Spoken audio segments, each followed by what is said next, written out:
Well, it is good to be with you at Shorter University.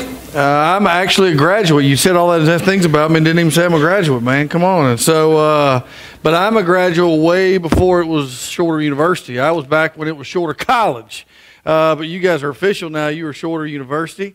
I graduated in 01, which means you were about 5 when that was going on. And so we're just, it's cool for me to be back. It's been a long time. I live in Bethlehem, Georgia, which is right between Athens and Gwinnett. Anybody from Gwinnett in here? There you go. Yeah, you Gwinnett guy. Where at, man? Lawrenceville. I'm born and raised in Tequila. So, any at Tequila?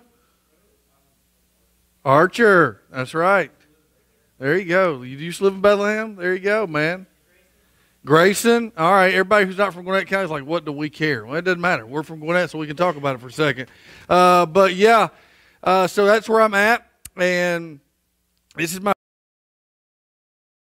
number of years in student ministry and some campus ministry, some groups ministry, some full-time itinerant evangelism ministry. And I settled down about 6 years ago at Bethlehem Church. It was then called First Baptist Bethlehem. We kind of took it through a transition. It's called Bethlehem Church, still every bit Baptist, but just have seen God do a fantastic move of God.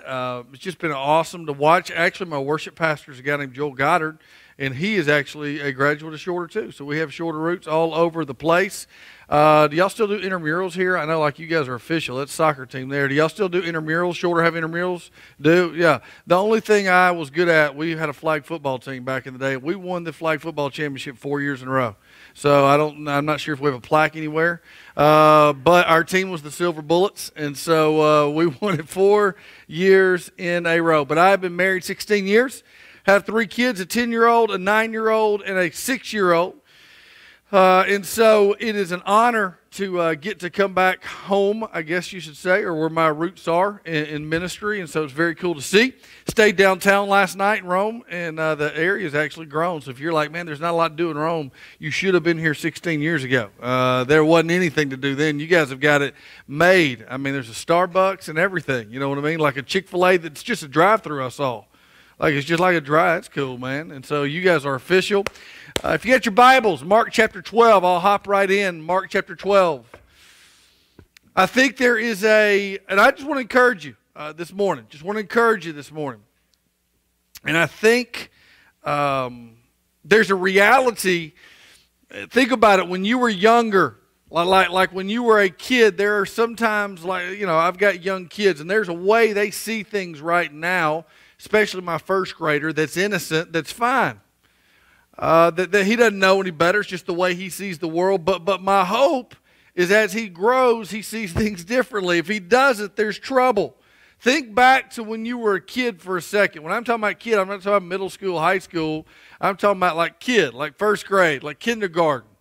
And there was just some ways you saw the world. Like I have a 5th grader. It's like my last year of an elementary school before I'll be a parent of a teenager, or I should say middle schooler, junior higher. But he loves superheroes. I mean, you know, it's just a big deal. I mean, superheroes are a big deal to him. When I was a kid, they were big deals, way before the Marvel movies and the DC Comics movies were out. But I am, just for a second, and again, you may not say superheroes, that's just dumb, it's too commercialized. Well, that's fine. We're going to talk about them for a second. But I was a Spider-Man guy. Anybody's like that? Of all the people, there you go, in the back, Spider-Man. Of all the ones, I was a Spider-Man guy growing up. And you can watch on Netflix now, they have the old Spider-Man cartoons that were like just weird, but it was cool, man. In fact, the person to your right or left, just for a second, of all the superheroes out there, well, who's your favorite? Do that for a second. I'm going to give you 10 seconds. Tell the person to your right or left who your favorite was. Go, go, go.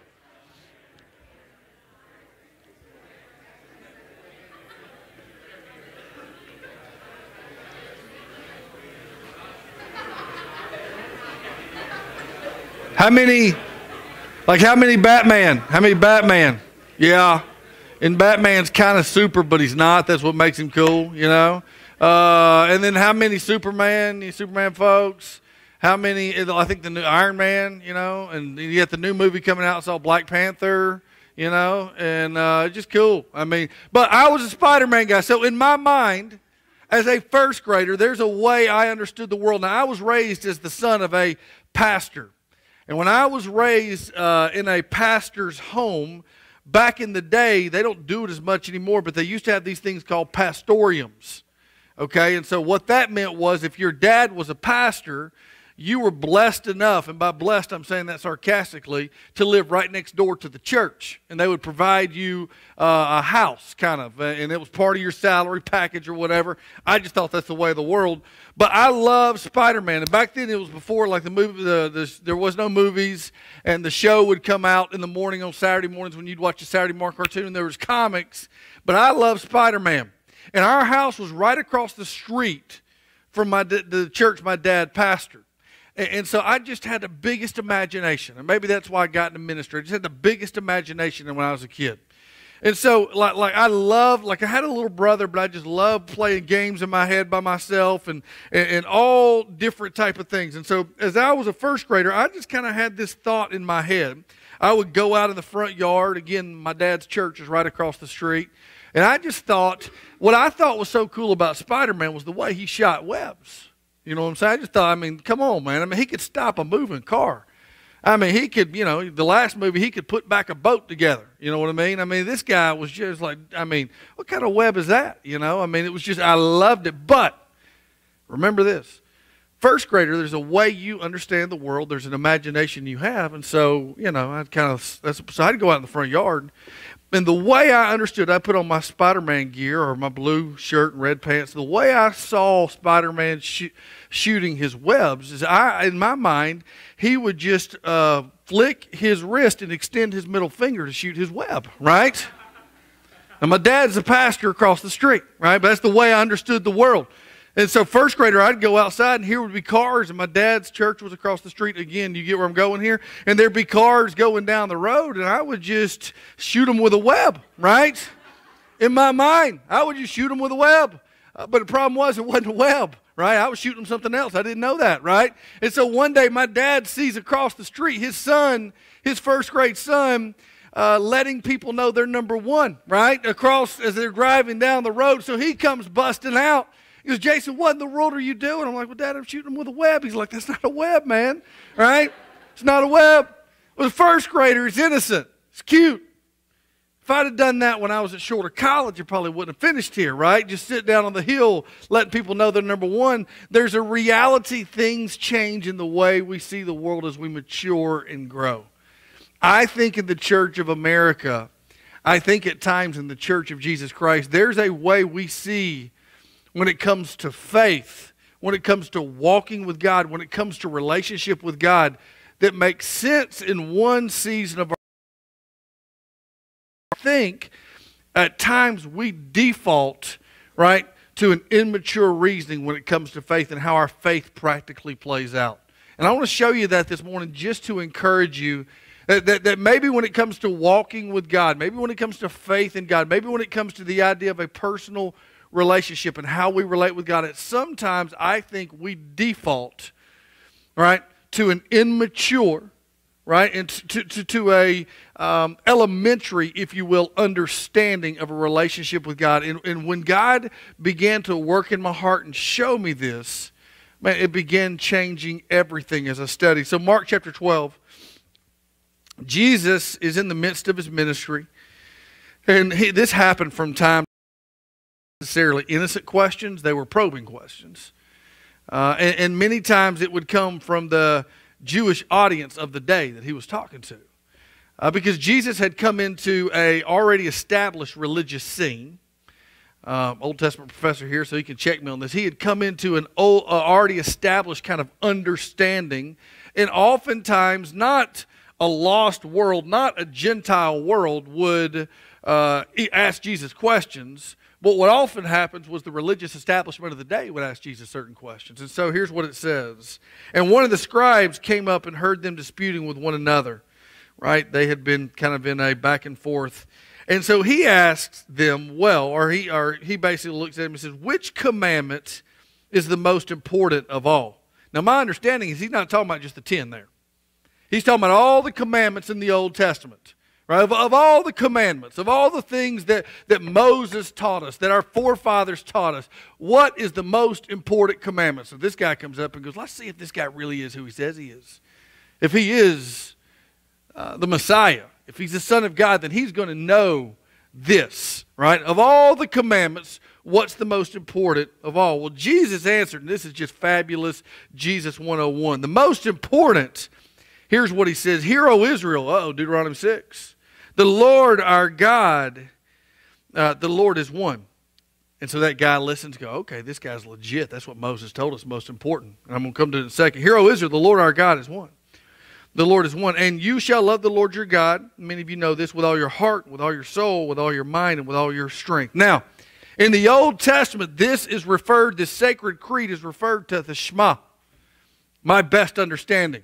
Now, redneck, I call it the Shema, right? But it's the Shema. The word is spelled S-H-E-M-A, Shema. It's just you got a good Hebrew slant to it. When I first kind of read it, I'm like, oh, that's cool, Shema. But that's not what it's called, right? Say it with me. Look at the person next to you. Say Shema. It's just a cool word to say, right? Right? And if you're a redneck like me, say Shema, right? Shema. There you go. So either way, this was a sacred, kind of almost pledge, creed, like central to what a good God-fearing Jew would teach their family and would be a centerpiece of their understanding of relationship with God. Am I correct on that? Shema, right?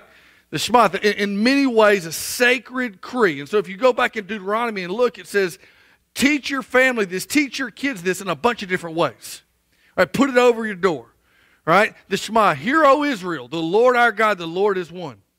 That you'll love the Lord your God with all your heart, with all your soul, with all your mind, and with all. This was like this was a big deal. And we're such a society that's moved away from customs, that's moved away from traditions. I think at times we don't get the gravity of how sacred this idea was. Like I remember a few years back. I don't know if you'll remember this, but a few years back, I remember there was a Supreme Court in California that basically this guy had been offended because the words "one nation under God" was in the pledge. So they decided, in California, we're going to take that out. I think we should take that little statement that was about 15 years ago, one nation under God. It kind of comes against my constitutional right. Well, the overwhelming majority of the country was just flabbergasted by that. Not just, conservative Christians in the South, right? But, when they took a poll, watching on CNN, like 95% of people, we should not change the pledge, taking a poll. Now, not 95% of people care that we're one nation under God, but why did they care so much? It's tradition. Sacred. We've said that since we were a kid, right? There's certain things in the South. How many of you born and raised in the South? Raise your hand, right? Okay, if you hadn't, you're like, man, it's weird down here. But like sweet tea, big deal in the South. Like you travel other places, you say sweet tea, they look at you and you're weird. You know what I mean? Chick-fil-A, God bless them, big deal in the South. You know what I mean? College football, big deal in the South.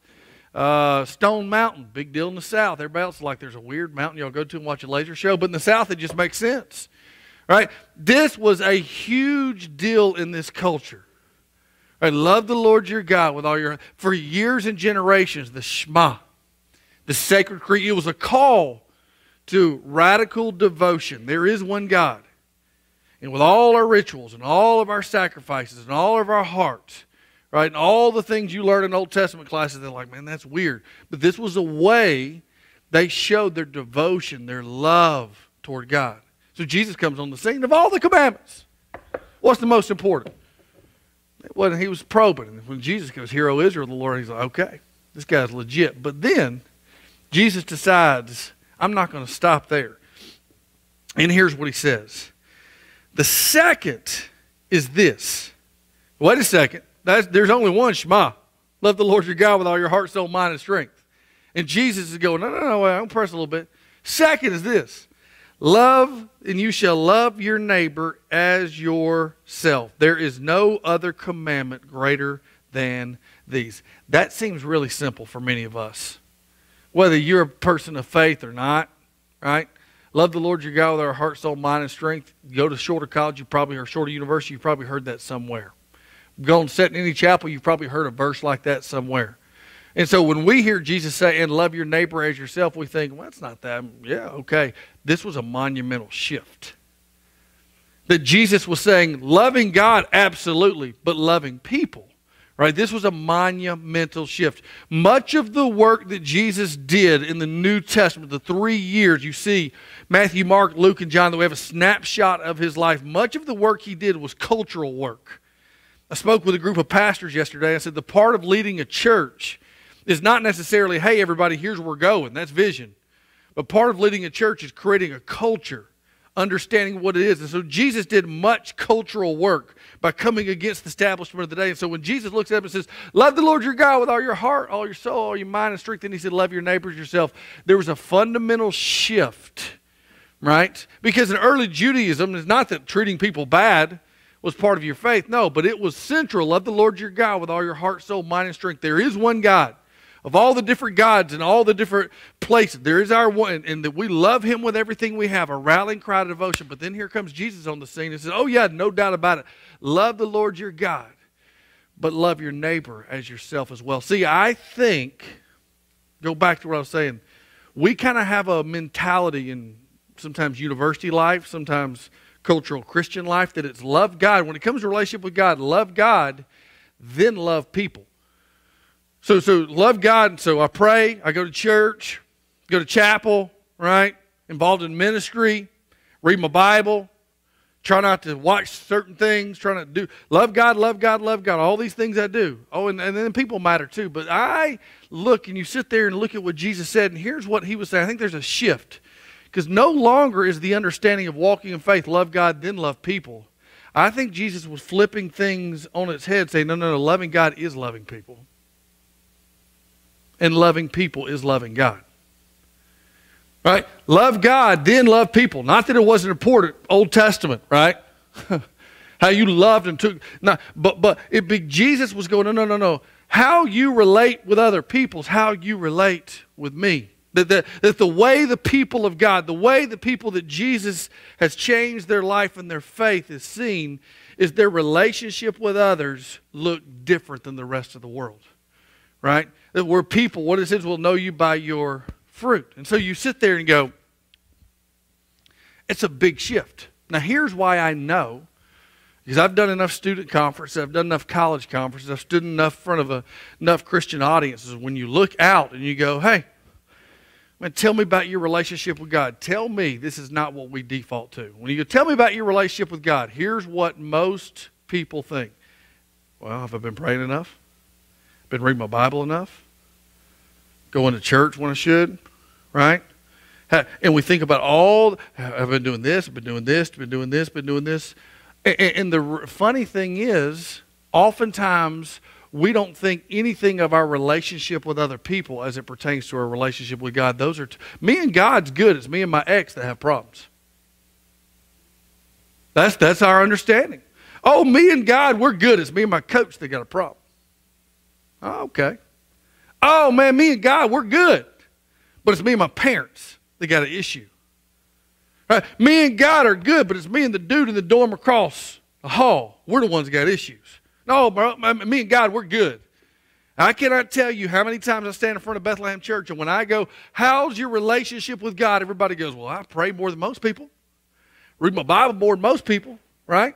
Come here at least twice a month. That's pretty crazy to go to church twice a month these days. All right, I'm doing pretty good, you know. What am I doing for God? And the reality is when Jesus says, and love your neighbor as yourself, he was saying that loving God is loving people, and loving people is loving God. So my relationship with my wife has everything to do with my relationship with God. My relationship, right, maybe as a college student with my girlfriend or my boyfriend has everything to do with my relationship with God. My relationship with my friends has everything to do with your relationship with God. And as I stand at time and time again, what I see is that oftentimes we go, oh man, I think the right things about God, but the relationships in my life are full of carnage and damage.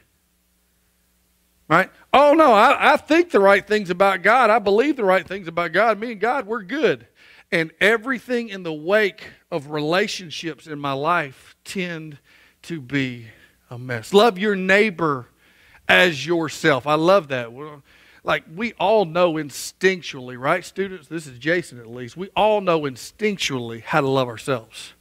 Like, I know what I got to do to take care of myself. I know what I got to do to make sure that I'm comfortable. I know what I got to do to make, just instinctually to look out for number one. And here's what Jesus is saying.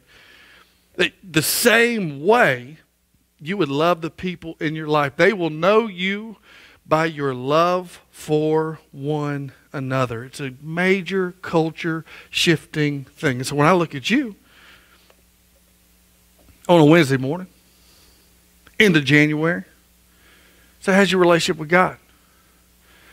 The reality is, the question is, how do the relationships look like in my life? The people in my life. What does those relationships look like? Because the people of God are marked not just about their right thoughts about God, but about their right love for their brothers and sisters.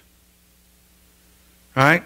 And the church in America is not, in my opinion, the church in America, our struggle has not been changing times. Our struggle has been, we've never realized that we're a community of believers, that what marks us is not just our thoughts about God, but our love for our brother, our love for our sister, our love for people who aren't like us, right? Love your neighbor as yourself. Here's what that says. My relationship with God is evidence to my relationship with other people. And my relationship with other people in my life has everything to do with my relationship with God. Love your neighbor as yourself. I can remember taking a job, this is probably 10 years ago now.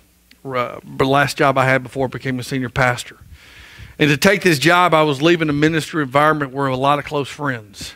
God felt like God called me to it. I had been in a certain ministry environment for a number of years, and God had done a great work, and just a door opened up. God called me to something completely out of my comfort zone, completely out of my circle of influence, but just felt like this is what God called me to. So you'll find this. I had to have a hard conversation, leaving one place to go to a next. And you hope everybody's for you, but as it did that, there were some hurt feelings, right? As it did that, there were some questions, but I had to go forward and trust God. And I remember going to a church, this is before I became a senior pastor, where I was a part of seeing God do a great work. People being saved, people being baptized, lives being changed, and it was just a refreshing work of God. And I was just around some of the most God-fearing men and God-fearing women I'd ever been around. I was seeing Jesus do a great work, and for the first year at that church I was serving at, I was miserable. I couldn't figure out why. So you know what I did? Well, what sin haven't I confessed? I guess I'm not praying hard enough. Things are not right, so I guess I'm not reading my Bible enough. What am I not doing? Right? This is a pastor now. And I'm seeing God do a great work around me, but I have this wrestling inside. And along the way, God just continued bringing this guy that I'd worked with before back to my mind. And finally, I give him a call and say, hey, bro, his name's Chris. We're great friends now. I said, hey, bro, I'd love to take you to Starbucks and grab a cup of coffee. We haven't talked in a year since I left and took this other role. And he sat down before me, and in my mind, I had done nothing wrong, just stepped out and followed God. And I just looked at him and humbly said, bro, listen to me. Man, if I did something leaving that last ministry, if there was something that just hurt, that's on me, my bad, right? And I just looked at him and asked his forgiveness. And he looked back at me and said, bro, we're all good. And listen to me, in that simple gesture, the Spirit of God, right? The Bible talks about streams of living water. Everything became a peace in my heart. Why? Because my relationship with other people in my life has everything to do with my relationship with God. And that what defines the people of God every bit as much of what we think is how we love. So when I ask this morning, how's your relationship with God? My challenge is, what does that look like? What does that look like?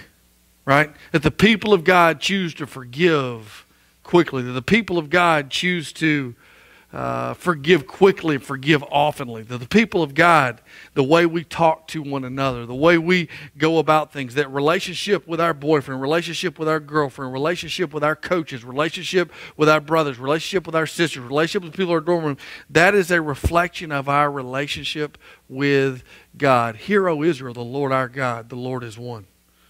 That you'll love the Lord your God with all your heart, with all your soul, with all your mind, and with all your strength. It is a game changer. We can think the right things about God, sure. But if relationship with other people don't even come into fray, then maybe we have an immature understanding, because God's Spirit in us leads us to freedom. Can I pray for you this morning? God, I pray for my brothers and sisters, my friends at Shorter University. I pray in the powerful name of Jesus that you would encourage them. God, I pray that this morning, with head bowed and eyes closed, as we think about my relationship with God, we often think to, what am I doing? What am I doing? What am I doing? Have I done enough? When in reality, the question oftentimes is, how's my relationship with other people? Am I quick to serve? Am I quick to forgive? Am I quick to let things roll off my back? Right? God, that you would free us up. That you would free our minds up. You'd free our hearts up. That it's not love God, then love people. But the reality is, hear, O Israel, the Lord our God is one.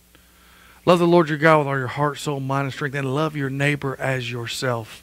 It's not love God, then love people. It's loving God is loving people. And loving people is loving God. And God, that we would know the people of God are marked not just about right thoughts about God, but we are a people who are marked with right love for our brother, right love for our sister. That there's what defines the people of God is the way we relate with one another, the way we relate with a lost and broken world is different because we're marked by the Spirit of God. God, I pray you do a great work in this university. I pray for these students' lives, that they would be marked by your Spirit living in them.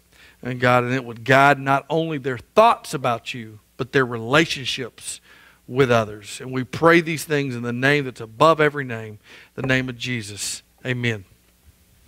Thank you, guys.